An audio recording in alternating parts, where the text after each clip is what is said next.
It's someone's birthday today! And no, it's not mine.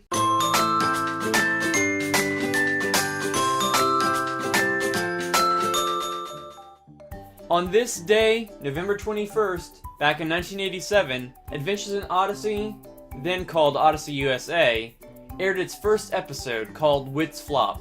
Over 820 episodes have aired since that day. And boy, what a journey it's been. Not surprising since Odyssey means a long and eventful journey. This here was my very first Odyssey album, Bible Eyewitness, Old Testament. I think I got it when I was about 6 or 7 years old. I've played the tape so many times in my childhood that one of them finally bit the dust. In other words, one of the tapes broke. Also, the spine on the album broke, so I had to have that taped together. I believe that this album came from a family Christian store. I miss that place. Whenever I went in there, the place I wanted to see the most was the place where all the AIO merchandise was located. My family didn't have a lot of money when I was growing up, so getting things like cassette albums was a very rare thing. I had very few albums of AIO, but I cherished every single one of them. I also listened to Odyssey almost every single day on the radio.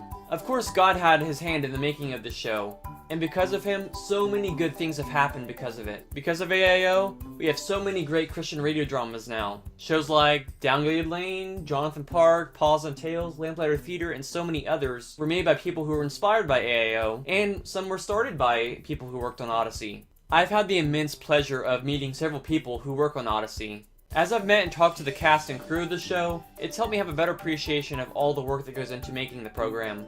Like I talked about in my Lesson from Jimmy video, Odyssey has shaped my life spiritually and continues to this day. It's a good reminder that whatever we hear, read, or see, good or bad, will shape our character. The show has helped me to draw even closer to my siblings. Because we all grew up listening to the show, we had a lot of fun quoting lines from the episodes and speculating on what would happen next on Adventures in Odyssey. Because of AIO, I've made friends with people that I wouldn't have known about otherwise. A lot of them have been people I've met on the internet and later met in real life.